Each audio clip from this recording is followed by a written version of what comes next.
Adelante.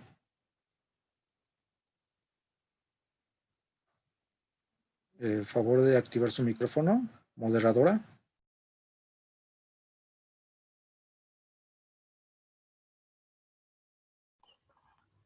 Buenas tardes, bienvenidos a este cine debate en donde vamos a debatir sobre el documental Las tres muertes de Marisela Escobedo, documental dirigido por Carlos Pérez Osorio y que está disponible, por si no lo han visto, en la plataforma de Netflix. En este cine debate que hemos organizado en formato de conversatorio, participan tres investigadores, dos de ellos del Instituto de Investigaciones Sociales y una investigadora del CIES. Para comenzar este cine debate voy a leer una breve reseña curricular de los tres participantes. La primera participante es la doctora Elena Saola, que es investigadora emérita del Centro de Investigaciones y Estudios Superiores en Antropología Social y también es investigadora emérita del Sistema Nacional de Investigadores. Su área de trabajo es la criminalidad y la violencia en México, así como la participación de las mujeres y los jóvenes en las conductas delictivas. También ha realizado estudios sobre las políticas de seguridad, las instituciones penitenciales y la policía. Temas sobre los que ha publicado más de 200 trabajos, tanto en México como en otros 17 países. Ha recibido diversos premios y reconocimientos, entre ellos el otorgado por el Instituto Nacional de Ciencias Penales en 2016 por sus aportes a las ciencias penales. Bienvenida, doctora Azaola, que es un gusto tenerla por aquí. La segunda ponente es una investigadora de nuestro instituto y es la doctora Marcela Reyes Meneses. Ella es doctora en Ciencias Políticas y Sociales con especialidad en Sociología por la Facultad de Ciencias Políticas y Sociales de la UNAM. Ella es investigadora del ISUNAM en el área de actores y procesos sociales y sus temas de investigación son sobre jóvenes, violencia, acción colectiva y conflictos urbanos. Bienvenida, Marcela. Qué bueno que estás en este cine debate. Y el tercer investigador es Vicente Moctezuma Mendoza, quien es doctor y maestro en antropología social por el CIESAS. También tiene una licenciatura en historia por la Facultad de Filosofías y Letras de la UNAM. Es también investigador del ISUNAM y sus áreas de investigación son el urbanismo neoliberal, espacios disputados, producción de espacio y territorialización, vivienda, comercio callejero, espacio público y sectores populares, violencias y desigualdades y exclusión social. Este cine debate se va a organizar en 4 bloques, en donde cada uno de los participantes tendrá entre 3 y 5 minutos para abundar en cuestiones que están vinculadas con el documental y que después iré señalando a lo largo de lo que se vaya planteando en la discusión, ¿no? Entonces, si podemos iniciar con los comentarios generales de los participantes sobre el documental. Quisiera iniciar, doctora Meneses. Perdón, antes de esto, perdón, se me olvida. También tenemos espacio para 5 preguntas del público que que podré ver que pueden subir en la plataforma de YouTube y que yo puedo leer al final de las distintas cuestiones que van a plantear los participantes. Bueno, pues empezamos con usted, doctora Meneses. Muchas gracias por la invitación y bueno, decir que esta actividad es en el marco del Día Internacional contra la Violencia hacia las Mujeres, por la erradicación de la violencia contra las mujeres, una actividad organizada por el Instituto de Investigaciones Sociales, y agradezco la invitación para comentar este documental, Las tres muertes de Marisela Escobedo, que yo había visto con anterioridad antes de ser invitada a comentarlo, y cuando me extendieron la invitación dije que por supuesto que sí, porque me parece un trabajo que retrata las distintas problemáticas que aquejan a este país en este momento y muestran el México contemporáneo con toda su complejidad y con todos los niveles de violencia que se cruzan aparentemente en un solo caso, ¿no? Yo quiero partir, tengo 4 puntos a desarrollar breves que conforme vayamos avanzando en los comentarios iré desarrollando, pero el primero del que quiero partir es del contexto. No podemos olvidar que estamos en un país donde se cometen más de 10 feminicidios al día, y que esto ha sido un fenómeno que se ha ido acrecentando y problematizando a lo largo de los años. Es en particular en el caso de Ciudad Juárez, que es donde tiene lugar este caso, este episodio tan terrible que nos muestra el documental, y el caso de Rubí y Maricela Escobedo. Digamos, el contexto es un caldo de cultivo, fue un caldo de cultivo que podría explicar por qué pasó lo que pasó en este caso en particular, ¿no?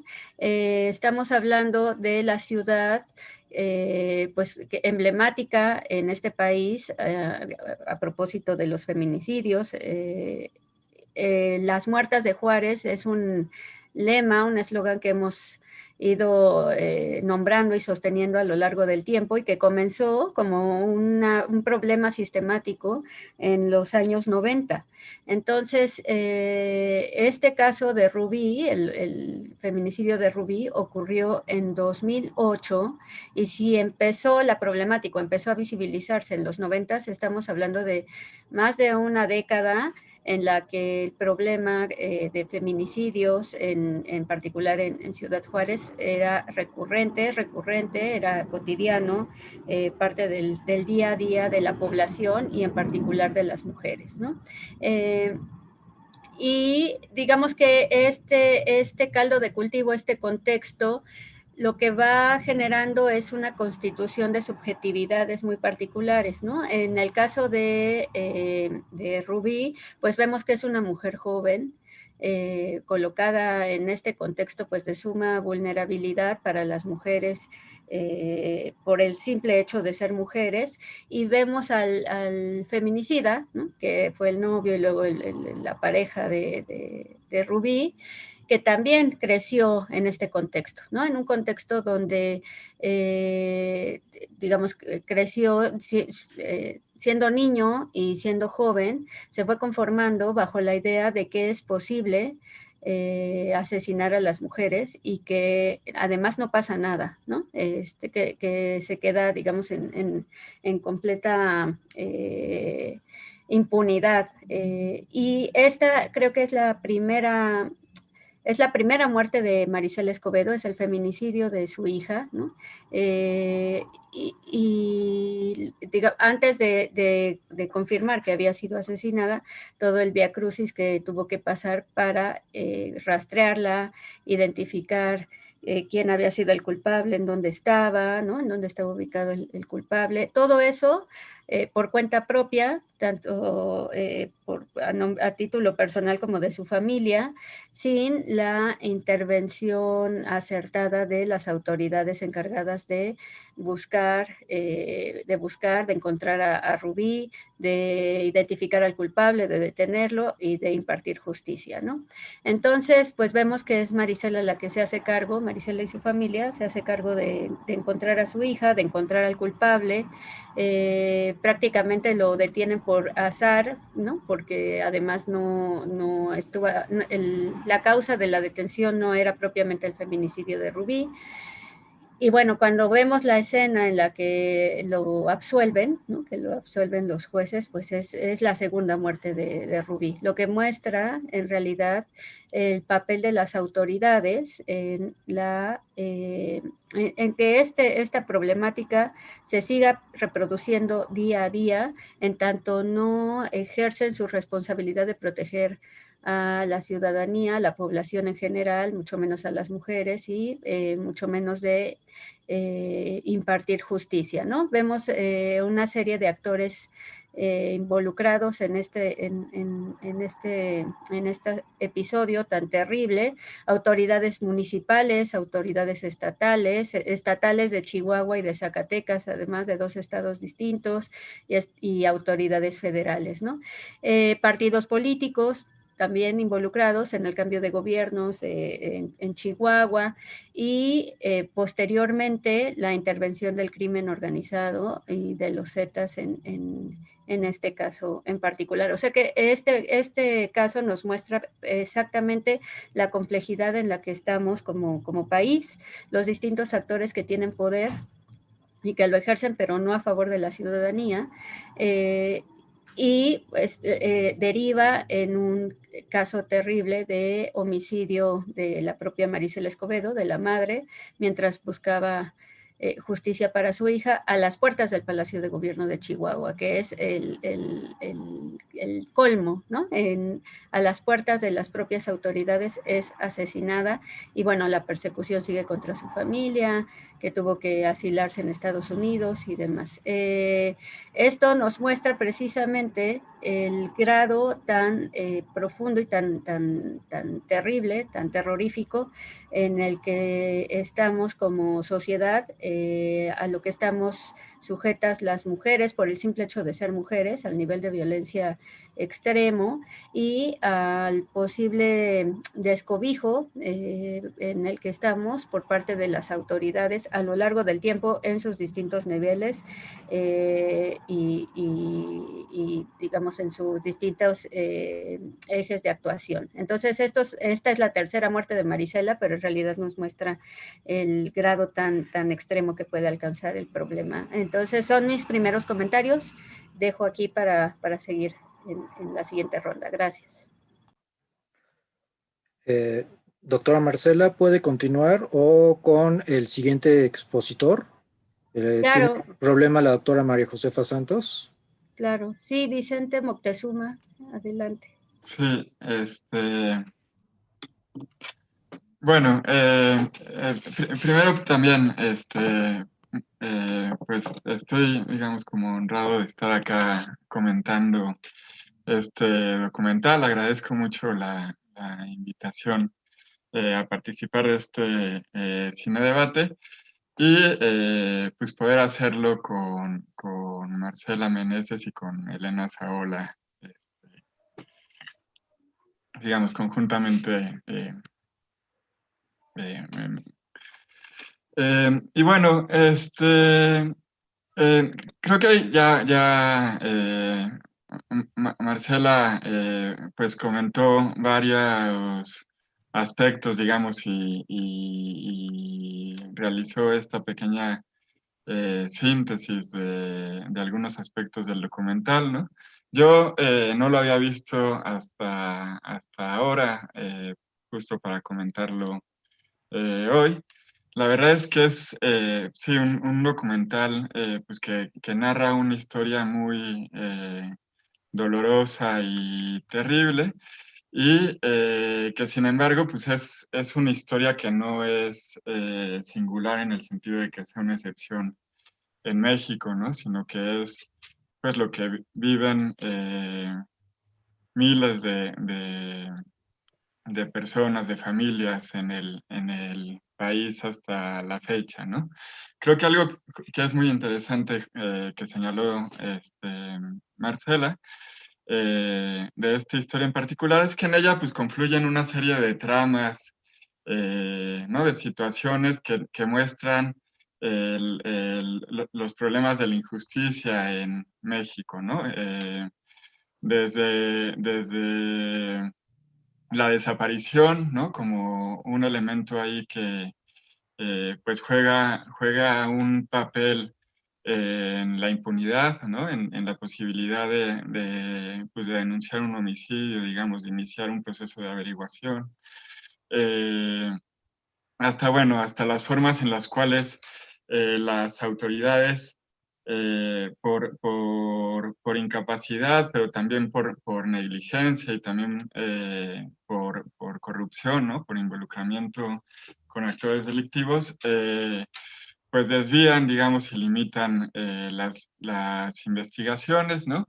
Y estos cruces también particular que hay entre distintas violencias, ¿no? Por una parte la violencia feminicida que tiene sus propias lógicas y dinámicas, pero también la violencia vinculada pues al narco y al crimen organizado, ¿no? Entonces, creo que es un documental muy interesante en relación con las tramas que nos permite reconocer sobre nuestra cotidianidad y cómo, digamos, en este caso, pues confluye, es una especie ahí de crisol, ¿no? Que da cuenta, digamos, de México de una forma más amplia, ¿no? Hay un aspecto que como antropólogo me parece importante destacar de la manufactura del documental, eh, porque, digamos, por una parte, pues hay un trabajo, digamos, pues sí, muy bien logrado, ¿no? En el ensamble de imágenes, de testimonios, de datos, de distintas narrativas. La música, digamos, también tiene un discurso ahí importante, ¿no? Sobre todo al final. Pero yo quería destacar el trabajo de las entrevistas con el que se hace el documental, que para mí es evidente, pues que implicó pues un esfuerzo singular, que yo creo que de bastante tiempo, ¿no? En el cual pues el director y su fotógrafo, no sé qué equipo, tuvo que haber construido pues una confianza pues bastante amplia con los hijos de Marisela Escobedo, sobre todo, ¿no? Y creo que justo, o sea, es esto lo que hace también, digamos, la historia de por sí es bastante dolorosa y desgarradora, pero el documental también es impactante, además de la historia que nos narra, porque al narrarla se apoya justo de estos testimonios, ¿no? De estos dos hijos, sobre todo de Juan Manuel, pero también de Alejandro.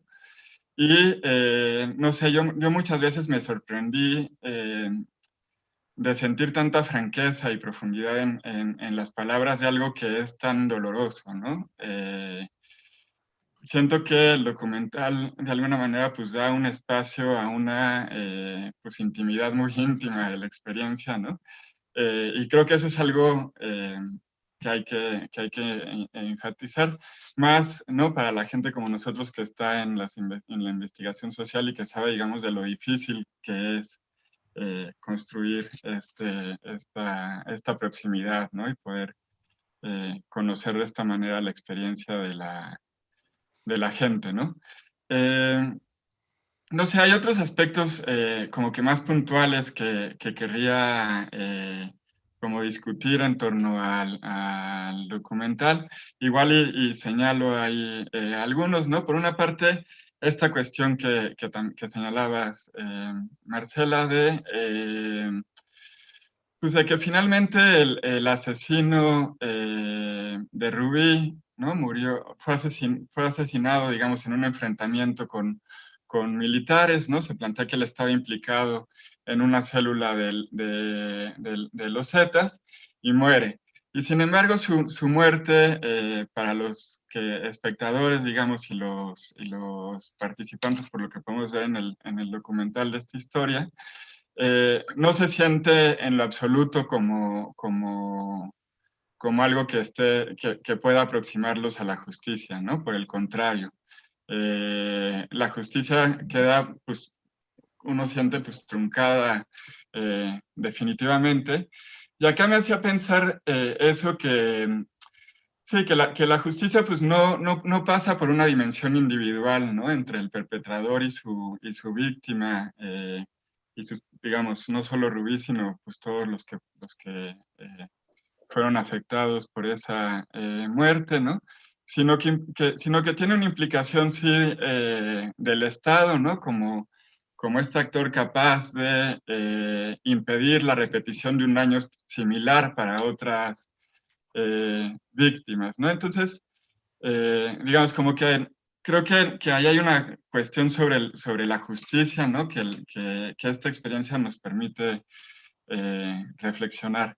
Tengo otros puntos, pero tal vez los dejo acá para no comerme más tiempo y igual y los vamos conversando después.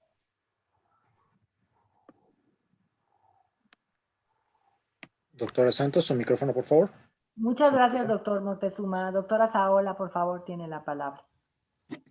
Muchas gracias. También para mí es un gusto tener la oportunidad de estar esta tarde aquí con ustedes. Agradezco la invitación y me sumo a los comentarios que ya han hecho mis colegas con anterioridad. Hay muchos puntos que ya han expuesto con los cuales yo coincido. Sin embargo, tratando de tomar un poquito de distancia con respecto a los lentes con los que solemos mirar todas estas cosas, es decir, los lentes de los discursos académicos, de lo que tantas cosas que se han dicho sobre la violencia de género. Si uno deja por un momento todo eso a un lado, yo más bien quiero hablar de mis primeras reacciones o sentimientos frente a esta documental, ¿no?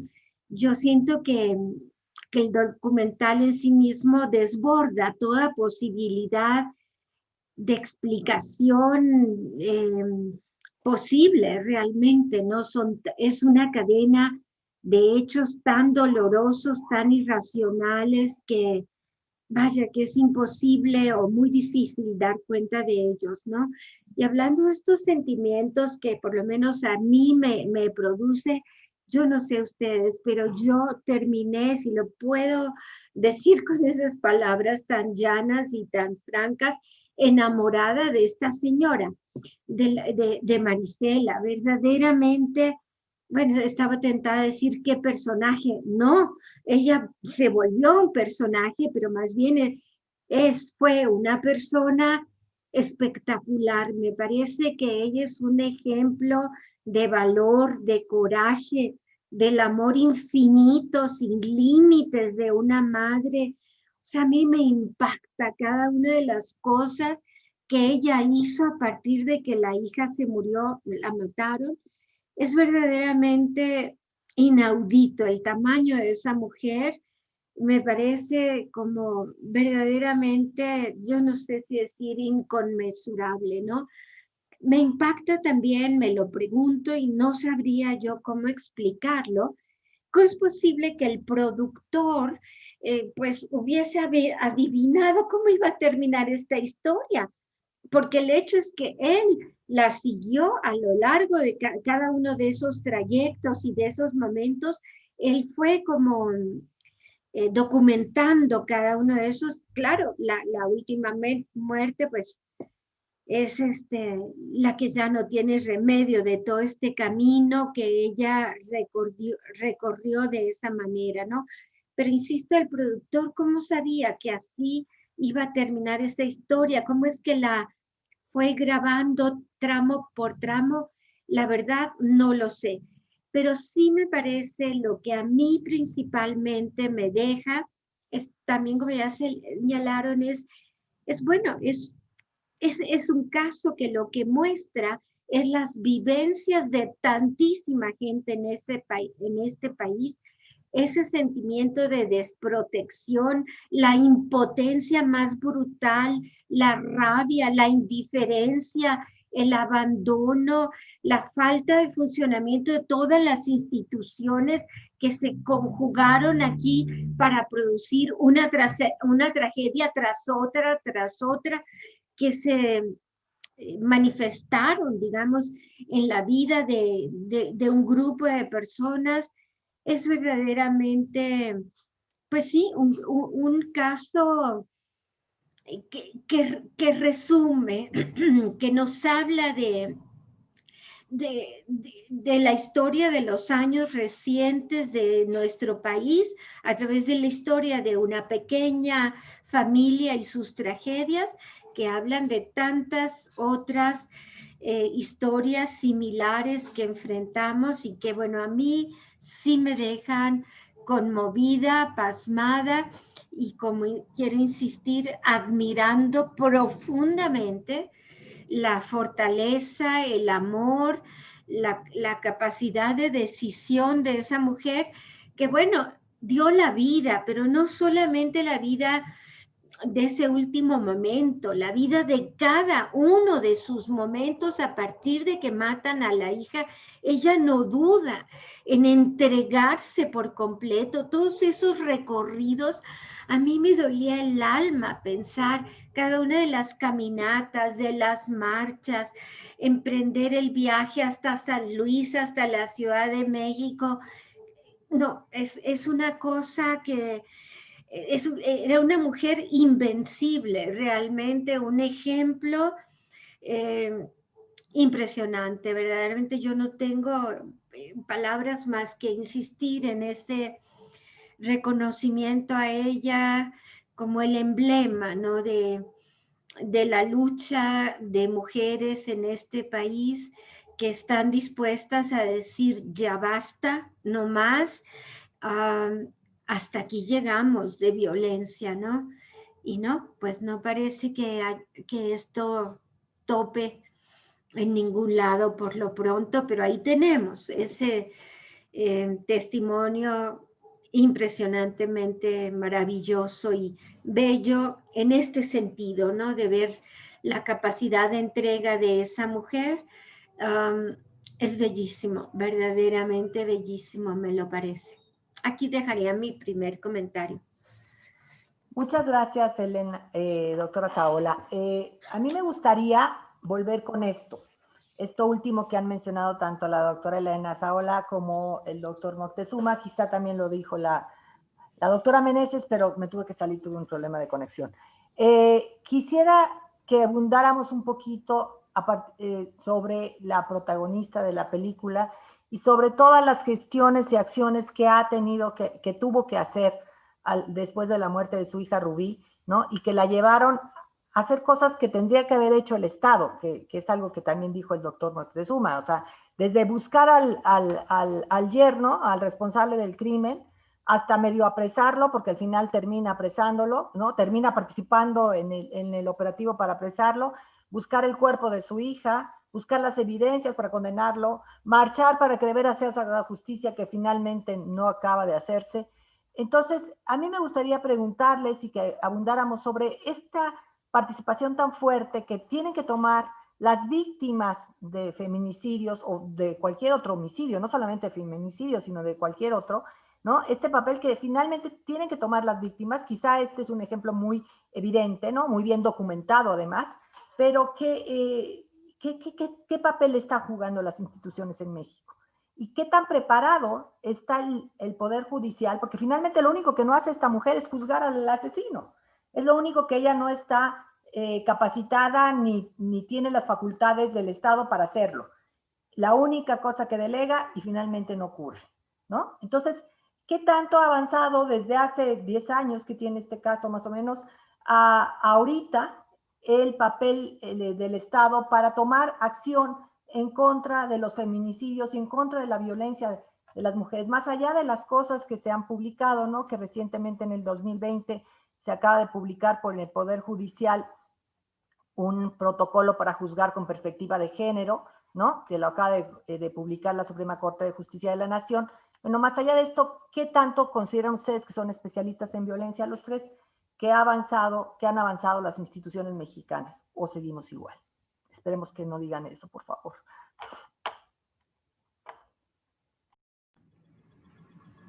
Bueno, ¿Quién quiere empezar? Quizá ahora Vicente, y después después Elena y después Marcela, para que vayamos cambiando el orden. Flaco favor. Sí, sí, mira, yo voy a contestar la pregunta un poco de forma sesgada, recuperando, de hecho, o sea, sí, esto digamos, mi respuesta va un poco en la dirección en que el documental cierra, ¿no? Y que la verdad, o sea, pues sí, como decía Elena, el documental pues es muy doloroso, ¿no? La historia es muy, muy dolorosa. Y sí, verlo es muy doloroso. pero a mí o sea, digamos, como que algo que siento que es interesante de la forma en la que cierra es que no dan por cerrada la historia, ¿no? Y hay, digamos, como una vinculación entre Marisela y pues el movimiento feminista que pues ha estado presente, digamos, estos últimos meses, estos últimos años con mucha fuerza, ¿no? Entonces, claro, es por una parte algo trágico, ¿no? Porque da cuenta pues de que la transformación, si es que hay en las instituciones del Estado, evidentemente no ha sido lo suficiente, ¿no? O sea, los feminicidios pues siguen ocurriendo, ¿no? Vivimos, digamos, no se ha cambiado esa situación. Marcela inició, digamos, comentando que vivimos más de 10 feminicidios al día, ¿no? Pero al mismo tiempo es interesante, digamos, y es algo que de alguna manera pues genera cierto aliento en este contexto pues tan desgarrado, cómo el movimiento feminista pues ha tomado una presencia que no conocíamos, me parece, que no tuvo antes en otro tiempo, ¿no? Entonces estas marchas multitudinarias de mujeres que se vinculan justo con esta historia de Marisela, ¿no? En la cual pues Marisela es también un referente de lucha, justo de perseverancia, de amor, como decía Elena, ¿no? Pues tiene ahí una continuidad que yo creo que es importante. Entonces, pues, en ese sentido mi respuesta va por ahí, ¿no? Creo que sí, que evidentemente pues no se han transformado las circunstancias lo suficiente, pero al mismo tiempo nos encontramos con un movimiento social ascendente, ¿no? Y que no está dejando respirar al Estado con tranquilidad, digamos, en la complacencia de la impunidad en la que vivimos, ¿no? Entonces, muchas gracias, doctor Moctezuma. Doctora Saola, ¿cómo lo ve usted? Sí, yo creo que la pregunta que haces es muy concreta. ¿En qué medida han avanzado las instituciones del Estado para hacer frente a casos como este? Desafortunadamente la respuesta es que no han podido avanzar. ¿Por qué? Porque tenemos instituciones absolutamente de justicia que están desbordadas, que no tienen la capacidad de investigar todos estos casos. Sabemos que 90% de los homicidios quedan impunes en nuestro país. Por ejemplo, las autoridades que tienen que ir a la búsqueda, los ministerios públicos, investigar y buscar a las personas desaparecidas, ellos mismos tienen miedo y delegan absolutamente todo en los familiares. Estas instituciones actúan como han venido actuando durante tantos años por inercia. Simplemente las cifras más claras nos reflejan la realidad. El año anterior hubo casi 4,000 homicidios de mujeres. Este año inclusive ha habido casi 700 feminicidios y sabemos que, bueno, diario hay en promedio 100 homicidios, 11 de esos son de mujeres y 4 son de menores de edad. Entonces es un panorama que las autoridades no tienen ni la capacidad, pero desafortunadamente tampoco la voluntad de resolver, ni tienen la visión clara de cómo hacerlo. Antes de que iniciara el actual gobierno, hablaron de una agenda de construcción de paz, de justicia transicional, de que no habría límites para los desaparecidos, para la búsqueda, y hemos visto que esto simplemente se dejó absolutamente de lado.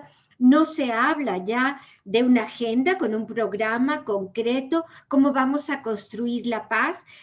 ¿Qué es la justicia transicional? Fue algo que se mencionó, pero que la autoridad ni siquiera tiene en su cabeza en qué consiste, cómo echar a andar un programa de justicia transicional. Tampoco ha aceptado el apoyo de organismos internacionales que pudieran auxiliarlos en un proceso de esta naturaleza. Vemos incluso que los presupuestos que se han canalizado a todas estas instituciones son mínimos, mientras que al ejército los dotan de recursos inmensos y los ponen a hacer todo tipo de tareas, y las violaciones a derechos humanos continúan incrementándose. Sin embargo, las fiscalías, las policías no se han fortalecido, no han logrado hacerse de competencias de investigación. ¿Qué decir de los organismos de atención a víctimas y de búsqueda de personas desaparecidas? Les han dado un presupuesto ínfimo, lo cual deja muy en claro cuáles son las prioridades, pero ante todo, lo que deja en claro es la absoluta falta de sensibilidad para poner esto en un primer lugar, de resolver la situación de tantas víctimas. No ocupa un lugar prioritario en la agenda de gobierno, ni las instituciones tienen la capacidad, ni tienen la visión, ni tienen el interés. Esa es mi manera de verlo. Un panorama triste, pues, ¿no? Quizá, como dice Vicente, lo único que se ha pasado es la visibilización de este tipo de movimientos, pero en realidad en cuanto a las instituciones no hay como mucha capacidad y no ha avanzado mucho la cosa. ¿Qué opinión tiene usted, doctora Meneses, al respecto? Sí, hablamos de todos los partidos políticos, de PRI, PAN, PRD, Morena, ahora, digamos, no es solamente asunto del gobierno actual, sino de los gobiernos anteriores y de las autoridades en todos sus niveles. Lo que nos muestra el documental es precisamente la incapacidad de las autoridades municipales, estatales, federales, para poder resolver un solo caso, pero estamos hablando de que actualmente tenemos más de 74,000 desaparecidos en México y más de 100,000 asesinados. Entonces, no puede haber paz si no hay justicia. Y lo que están pidiendo las víctimas, los familiares de las víctimas, es para empezar una respuesta, saber qué pasó con sus familiares y después la impartición de justicia. Si no hay esas dos respuestas claras de parte de las autoridades, no habrá paz bajo ninguna circunstancia, ¿no? Es lamentable. Por supuesto, coincido con la doctora Saola, es admirable el caso de Marisela Escobedo, es admirable el caso de todos los familiares, de todas las madres buscadoras de sus familiares, ¿no? A lo largo y ancho del país, pero no deberíamos de estar admirando esa capacidad, no deberían de estar ellas haciendo esa labor de búsqueda y de respuesta, ¿no? Precisamente el 25 de noviembre, una presidenta municipal en Sonora le regaló a las mujeres, a las madres buscadoras, palas y picos para que sigan buscando a sus familiares, ¿no? Es la muestra fiel precisamente de la incapacidad de las autoridades, pero además de la nula voluntad, o sea, ni siquiera asumen que la responsabilidad es de ellos, ¿no? Si bien hay transformaciones, o sea, hay un montón de instrumentos ahora, ¿no? De leyes, instituciones, dependencias, digamos, destinadas a atender los casos de violencia, a buscar a las personas desaparecidas, a erradicar la violencia contra las mujeres. En lo operativo, en el día a día, en lo cotidiano, lo que vemos es en realidad un incremento de la violencia en todas sus formas de expresión y en particular hablando en este caso de la violencia feminicida, pues un incremento constante, permanente.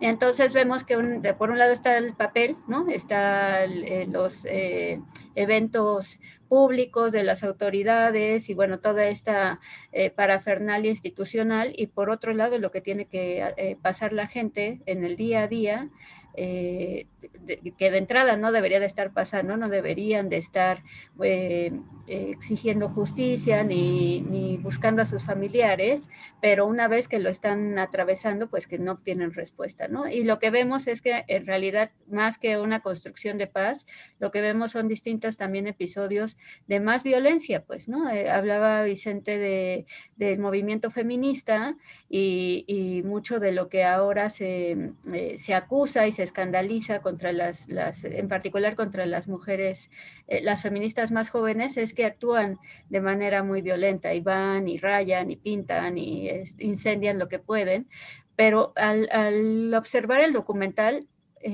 uno entiende, no justifico, pero sí creo que nuestra labor es comprender por qué están actuando así, y vemos que los canales institucionales no les han servido, no han dado respuesta, ¿no? Y lo que ellas argumentan es que arda todo, ¿no? Si voy a desaparecer, no me importa, pues que arda todo y que lo hagan mis familiares también si algo me pasa, porque el Estado no está respondiendo y no tenemos referentes de protección y de seguridad en este país, ¿no? Pues volviendo a la película, ¿no? Y con este panorama tan desolador en el ámbito institucional, a mí me gustaría que habláramos un poco, dado que ustedes son especialistas en violencia, ¿no? Y tomando esto que todo el tiempo está diciendo Marisela, si yo me hubiera fijado en las señales de violencia de este muchacho que de todas maneras me daba muy mala espina, si yo me hubiera fijado en que mi hija tenía tales problemas, y si yo hubiera hecho por separarla de él, que es finalmente lo que dice, aunque me hubiera costado el disgusto de Ruby durante una temporada, Ruby estaría viva, ¿no? Entonces, bueno, ¿cuáles son entonces estas señales que uno tiene que estar pendiente, ¿no? Para autoprotegerse o para que estas señales de violencia, cuáles son las señales de violencia que tenemos que ubicar para que no ocurran más homicidios, más feminicidios. No sé si ustedes que trabajan con víctimas de violencia, con situaciones de violencia, con situaciones de calle, tengan algún tipo de recomendación o de análisis al respecto. Y me gustaría empezar ahora con la doctora Saola. Sí, pues lo que hay que decir, claro, existen un montón de manuales que hablan de escalas, que hablan de ciertos patrones que los parejas violentas van siguiendo, que siempre hacen uso de la violencia, pero luego piden perdón y luego les dicen que todo va a estar bien y la mujer se involucra en una dinámica así. En fin, existen muchos manuales que explican esa situación. Pero yo más que nada diría, no es que exista una receta, decir 2 más 2, esto va hacia allá. No, el hecho es que ningún tipo de violencia debe ser tolerada, ni la violencia de palabra, ni emocional, ni económica, ni psicológica, ni las humillaciones, ni los golpes. A veces hay maneras de humillar y de maltratar que dejan huellas mucho más profundas que los golpes en sí. Entonces yo más bien lo que diría es que ninguna expresión o manifestación de violencia debe ser tolerada, y cualquier mujer que empiece a observar cualquier manifestación inmediatamente debe pararla y detenerla y no creer en lo que la pareja seguramente le dirá que eso va a cambiar y que por favor y es que te quiero. Y es verdad, o sea, muchas mujeres son frágiles, tienen una baja autoestima, por ejemplo, o dependen económicamente de la pareja. Hay muchos motivos por los que las mujeres pueden querer seguir al lado de una pareja, pero yo diría que la recomendación esencial es marcar los límites con toda claridad y no permitir ni tantito ninguna manifestación de violencia. Ese sería mi punto de vista.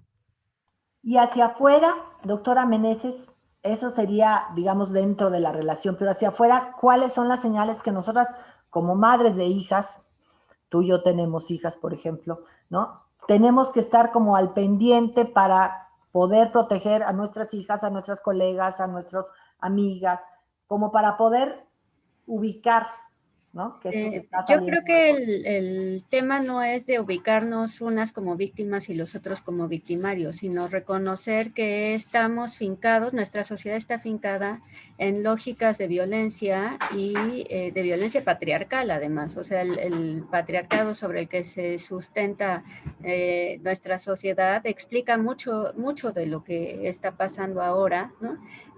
Fenómenos o expresiones de violencia que no teníamos claro que lo fueran, pero que durante toda la vida hemos vivido todas y cada una dentro de estas relaciones patriarcales, pues, ¿no?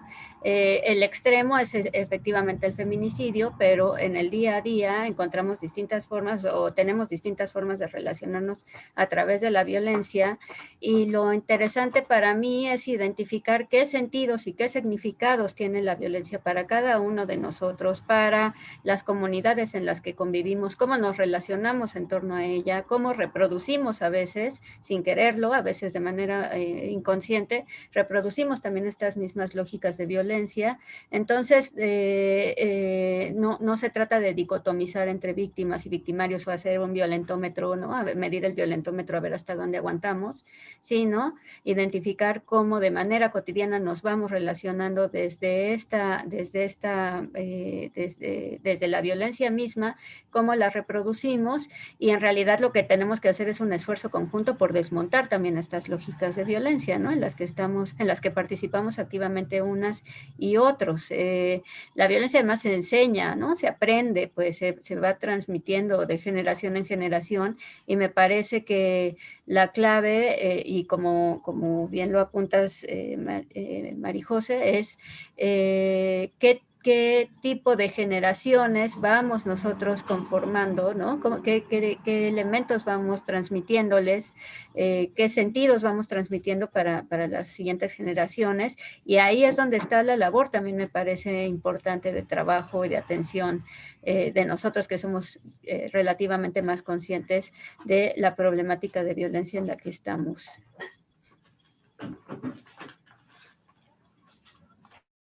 Gracias, doctora Meneses. Yo creo que sí, efectivamente hay un problema grande, hay un problema fuerte social que reproduce esta violencia, pero un poco también esta idea de nosotros, cómo no seguirla reproduciendo, efectivamente, cómo no seguirla transmitiendo, pero también cómo podemos ubicar señales, ¿no? Que, ya que están, pues ubicarlas para que no lleguemos a los casos extremos de Ruby, ¿no? Me No gustaría agregar que no es un caso, ¿no? O sea, no es el caso de Ruby y ojalá fuera un caso y ya, ¿no? Exacto, o es algo muy cotidiano, sí, y que además tiene muchísimo tiempo, ¿no? Exacto. Todos sabemos historias de mujeres que han sido violentadas por las parejas y que llegan a diferentes niveles, ¿no? A veces son víctimas incluso de feminicidio, o a veces ellas matan a la pareja por esta situación de violencia. O sea, todos sabemos de casos, y esto no es de ayer, no es de hace 10 años, es de generaciones y generaciones. Pero ¿qué podemos hacer como individuos? Digo, más allá de la parte social, que estoy muy de acuerdo con usted, pero ¿qué más podemos hacer? ¿Qué otra cosa usted, doctor Moctezuma, que tiene otra perspectiva, cómo lo vería? Sí, digo, yo coincido con lo que han dicho Elena y Marcela, ¿no? Digamos, como esta situación de que cualquier violencia de cualquier tipo es ya intolerable, ¿no? Y pensaba un poco, o sea, en el caso de Ruby, pero también en otros casos que yo conozco, justo como acaban de comentar, ¿no? Que lo que hace más doloroso esto es que no es un caso singular, sino que es algo común en México. Pero bueno, en el caso de Ruby, un poco cuando están comentando pues cómo fue asesinada, plantean que ella había roto con su pareja, ¿no? Que se había ido ya de la casa, y es en ese contexto en el que el tipo pues la asesina, ¿no? Entonces, o sea, digamos, a lo que voy es que hay ahí una dificultad, pues, porque justo, o sea, esta idea, esta dominación patriarcal, esta lógica, digamos, de la propiedad, de la autoridad, de la dominación, etcétera, pues se pretende fundar incluso cuando se busca romper esa relación, ¿no? O sea, es en el momento en el que ya pierde autoridad pues, que la asesina, ¿no? Entonces, o sea, por un lado, como, digamos, como señalar eso, que desde mi punto de vista, en efecto, apunta a la necesidad de una transformación mucho más amplia, ¿no? No solo en relación sí, a lo que las mujeres deben de cuidarse, ¿no? Sino pues también de cómo nosotros nos pensamos como hombres, ¿no? Como varones, la forma en la que está construida nuestra masculinidad y bueno, la forma en la que eduquemos a nuestros hijos, hombres también, etcétera, ¿no? Eso por una parte, y por otra parte recuperando a Marisela, y esta cuestión, sí, de que me parece que ella tenía muy, muy claro y que es reafirmado en el documental varias veces, pues de que ella no solo estaba luchando por que se le hiciera justicia a Ruby, ¿no? Sino porque esto no pudiera ocurrir otra vez, ¿no? Entonces, un poco, sí, digamos, nosotros podemos tomar distintas precauciones y demás, pero pues creo que hay que apuntar al Estado, ¿no? Como responsable de eso. Eh, y en ese sentido ahondaría nada más en dos cuestiones del bloque anterior que me parecía importante destacar, ¿no? Por una parte, que no se trata solo de que el Estado esté rebasado y que no haya interés, ¿no? Sino que la propia decisión del Estado y los criminales como si fueran dos colectivos ajenos y distinguidos por una barrera clara, pues no existe como tal, ¿no?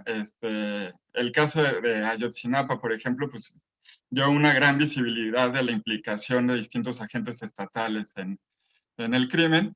Y en el documental es también parte, digamos, como de lo que se está posicionando ahí o lo que se está mostrando, es que hay una implicación mayor, ¿no? Que no es solo que no se quiera hacer, que no haya recursos, etcétera, sino que hay ahí unas colusiones que no se alcanzan a comprender bien cómo funcionan, pero que se hacen visibles, digamos, en esta continuación de la impunidad. Y por otra parte, también esta cuestión, de nuevo recuperando a Marisela, ¿no? Muchas veces hablamos de la impunidad como si la impunidad fuera un problema universal en México, y en realidad, pues la impunidad y la justicia, pues están distribuidos también desigualmente, ¿no? En la sociedad. Marisela, cuando hace este plantón en Chihuahua, parte de la denuncia es que la justicia sí existía para algunos, ¿no? No está diciendo no existe la justicia, sino que la justicia es, digamos, propiedad de determinados actores, ¿no? Entonces también, pues para pensar esto, pues en la intersección de otras desigualdades, ¿no? Que nos atraviesan también. Bueno, nos han llegado algunos comentarios de la gente que nos está viendo, y uno de ellos además tiene que ver con algo que yo quería de todas maneras preguntarles. Francisco Gamboa nos dice, es interesante el devenir del concepto de muertas de feminicidios. Ojalá pudieran abundar un poco en esta categorización. Y yo les preguntaría entonces, ¿qué es el feminicidio? ¿Cómo y para qué se construye este concepto y qué ha implicado en términos de lograr, que parece que no mucho, una mejor, o por lo menos visibilizar estos homicidios de mujeres? Y me gustaría también que nos dijeran si todos los homicidios de mujeres son o no feminicidios, y cuándo sí se convierten en feminicidios, cuándo son feminicidios, cuándo no lo son. No sé quién quiera contestar, los dejo. ¿Quién quiere? ¿Marce? ¿Quieres contestar tú? Sí, claro. Bueno, yo empiezo y doy la palabra a mis colegas. Vale. Efectivamente, partimos de la idea de las muertas, ¿no? De las muertas de Juárez, y también en el documental aparece esa referencia, pero porque no había una claridad y una problematización política de lo que implicaban esas muertes y de los responsables, además, de que ocurrieran, ¿no? Entonces, eso ha sido un proceso muy interesante de clarificación, de organización política de parte de las mujeres que han colocado en la agenda pública que no es una muerte al azar, no es una muerte circunstancial, ¿no? Sino que es un homicidio sistemático contra las mujeres por el simple hecho de ser mujeres. Entonces es por ello que se funda, que se crea Marcela Lagarde crea el concepto de feminicidio, retomado del concepto de femicidio, de otra autora, y lo que hace es traerlo al contexto mexicano para problematizar que se trata de homicidios contra mujeres por el simple hecho de ser mujeres, en los cuales participa activamente actores estatales, ¿no? El Estado participa también, tanto en que se cometan, tiene responsabilidad en que se cometan estos feminicidios,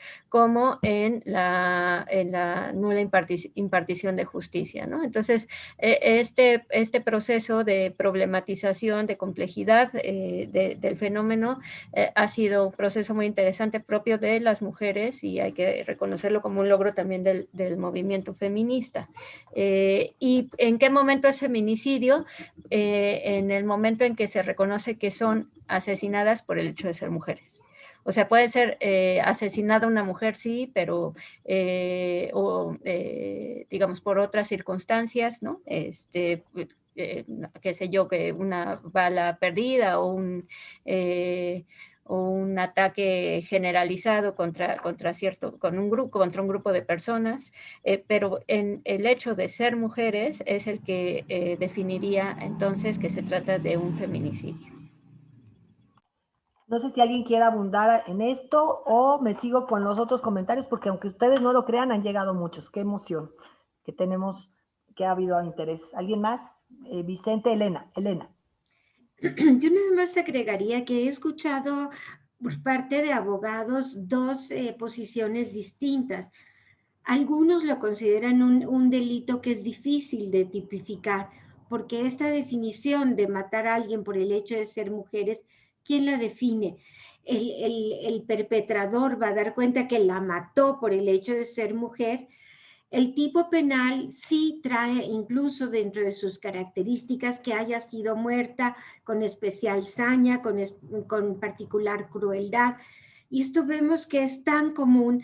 Entonces, algunos abogados piensan que es una categoría, pues o bien que se debe aplicar a todos o a la gran mayoría de los homicidios contra mujeres que tienen realmente esas características con mucha frecuencia, o que no es una categoría que realmente sirva para distinguir algo. Otros piensan que por el contrario, que no, que es muy fácil de tipificar, que ahí está dicho y que es cuestión de que se aplique ese tipo penal, pero que muchas veces hay resistencia por parte de las propias autoridades a aplicarlo, o vaya, pues reciben presiones por parte del perpetrador, del homicida, porque lleva una pena mucho más grande. Entonces, pues yo he escuchado estas dos posiciones y pienso que, bueno, que más allá del tipo penal, lo que a mí sí me duele, me alarma, me preocupa muchísimo es cómo vemos este incremento de muertes que uno no se puede explicar, de niñas que son así arrojadas en el camino, descuartizadas, violadas. Yo creo que ese es, más allá de la penalidad y que si cumple con el tipo y que si no, creo que como sociedad tenemos que hacer una reflexión muy profunda de qué es lo que esto nos está diciendo, cómo es que se avanza y se avanza en romper límites, en traspasar cuestiones que incluso tienen que ver con con profanación de cadáver. O sea, es que el cuerpo vivo que merece un trato, pero también el cuerpo muerto. Y esto fue algo que también llamó la atención desde los feminicidios de Ciudad Juárez, precisamente, cómo eran así, arrojadas a mitad del camino, como justamente diciendo, no valen nada, no son nada, e incluso encontrarlas en basureros. Dios mío, son mensajes sumamente terribles, ¿no? Uh-huh. Muchas gracias. ¿Quiere agregar algo más, doctor Moctezuma? ¿No? Bueno, pues voy a leer los comentarios y las preguntas y vamos, el que quiera tomar la palabra, ¿no? Francisco Gaboa, además de esto de los feminicidios, pregunta, ¿saben qué sucedió con el hijo autoexiliado de Marcela Escobedo? No sé si alguien tenga, voy a seguir. Virginia Careaga Covarrubias dice que comparte con la doctora Saola su admiración por esta madre que dio la vida en la búsqueda de la justicia del asesino de su hija. Pero, dice Virginia también, no hay que olvidar que una cosa es la ley y otra la justicia. Nelly Lázaro Nava dice, algo importante en cuanto al movimiento feminista es que los medios de comunicación, así como sus detractores, solo se enfocan en los hechos violentos, en la quema y en la destrucción, que es algo que comentaba la doctora Meneses. Nelly Nava, pero no se criminaliza a las mujeres porque se atreven a ser violentas, ¿no? Es una de las preguntas que hace. Teresa Carvajal, educar para conocer y reconocer situaciones violentas. Clases, conferencias, teatro y video. Supongo que esto tiene que ver con la pregunta que yo lanzaba de cómo reconocer situaciones violentas antes de que lleguemos al extremo del feminicidio. Lili Naranjo nos comenta, hace unos días en el Estado de México, en Ixtapaluca, una niña de 13 años fue asesinada y encontrada en su cama, en su casa, con signos de tortura. La mamá tenía 5 meses que había ido a levantar una denuncia en contra de su expareja y nadie la ayudó. Ahora encuentran a la niña en su casa muerta con signos de tortura. No sé si quieren comentar alguna cosa en torno a las preguntas y comentarios que nos están mandando. ¿Alguien que quiera decir algo? Quizá tú, Vicente, que no dijiste nada la vez pasada.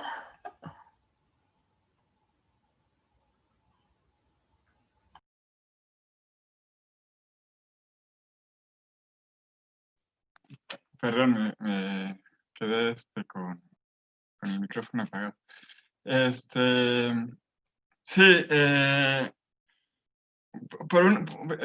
digamos, en relación con uno de los comentarios, sí, que hablaba como de la forma en la cual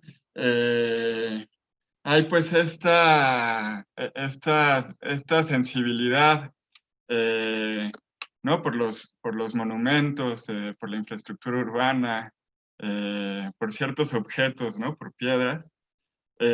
Y cómo los actos de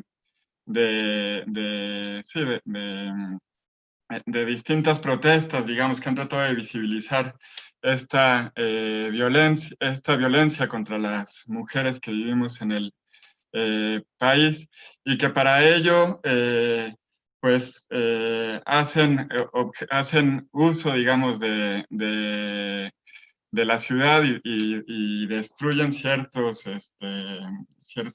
elementos urbanos, resulta muchas veces pues, más escandaloso para la opinión pública, ¿no? Para, digamos, distintas voces que están, sí, distintas voces de la opinión pública, que la violencia, digamos, que la verdadera violencia contra las personas, y no, yo no sé cuál es también el concepto de violencia cuando se agrede un objeto, ¿no? O sea, como que de pronto no me queda claro por qué se llaman ese tipo de acciones violentas. Creo que tendríamos que tener otra categoría para definir ese tipo de actos, porque en sí pues no están atacando a otra persona, ¿no? Yo sería más de la idea de restringir el concepto de violencia hacia las personas. Y cómo entonces, pues, esta violencia que vivimos,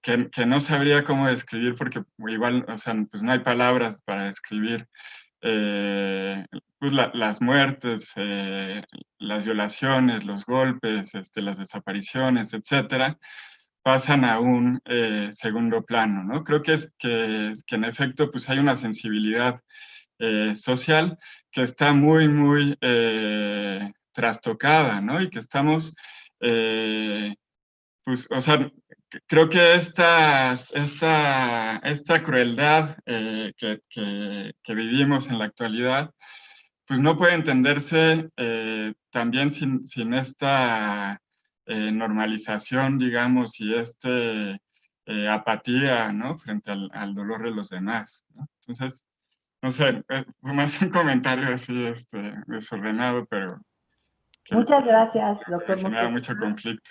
Gracias, Vicente. Tengo otros 2 comentarios más para cerrar y les voy a dar 2 minutos a cada quien para que comenten sobre esto o sobre lo que quieran para cerrar esta transmisión. Brenda Pérez dice, pienso que el texto La guerra contra las mujeres de Rita Segato es bastante potente para tratar de comprender la violencia contra las mujeres, la normalización y aprehensión de la violencia, así como el feminicidio y el papel que juega el Estado. Un poco lo que decía.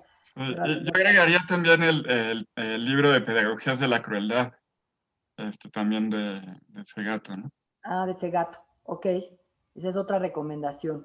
Nacela Yarín Belén Carrasco Garay dice, sus 2 hijos y su hermana salieron huyendo del país temiendo por sus vidas. Es increíble que el Estado no les haya dado protección antes cuando Marisela estaba buscando la justicia para Abril, dice, supongo que era la justicia para su hija, ¿no? Y con esto terminamos, entonces les daría 2 minutos a cada uno para que agregaran algo más, algo que se les haya quedado en el tintero para cerrar este programa. Si quieren, empezamos con la doctora Saola, nuevamente. Bueno, yo diría que sí, que una de las cuestiones que parece haber sido una lección importante, por ejemplo, en el caso de Sudáfrica, que a mí me pareció muy atractivo, me llamó mucho la atención. Ellos, después del tema del apartheid, de la llegada de Mandela y todo el esfuerzo que significó reconstruir esa sociedad y hacer comisiones de la verdad, y lo que eso simbró, poniendo de frente a víctimas y victimarios en un proceso distinto que no significa procesarlos a través de la justicia, sino simplemente reconocer, pedir perdón, todo esto que es también la justicia restaurativa, por ejemplo, ¿no? Y la lección que en ese caso ellos decían es que, bueno, mientras también sigamos nosotros enfrascados todo el tiempo solamente pensando, hablando y hasta cierto punto, en algunos casos de los medios, por ejemplo, regodeándose o regodeándonos en la violencia, estamos tan entretenidos y tan envueltos en esa tarea que somos incapaces de dar un paso adelante y que ese paso adelante solo se da cuando decimos, bueno, de momento cerremos la página de la violencia, imaginemos cómo es el futuro que queremos, cómo queremos esa sociedad, cómo queremos esos vínculos, cómo queremos que exista un papel para los jóvenes en esta sociedad. O sea, ¿qué es lo que queremos para ese futuro? Y eso es también como una manera de poder avanzar en un proceso de construcción de paz que, como dije, fue una de las promesas que este gobierno hizo, que parece haber abandonado, pero que también debería estar de parte de la sociedad, retomar esta agenda y decir qué es un proceso de construcción de paz, cómo lo queremos y cómo es que imaginamos o deseamos o anhelamos un futuro. Muchísimas gracias, doctora Saola. Doctor Moctezuma, ¿quiere agregar algo más?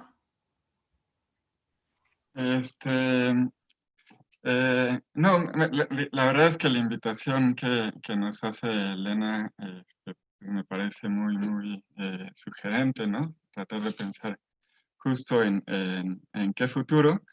Yo de cualquier manera regresaría al movimiento feminista, pues, y a lo que ello pues, ha implicado en muchos sentidos, ¿no? No solo en la interpelación que tiene con el Estado, sino también en la interpelación que implica pues para nosotros, los hombres, ¿no?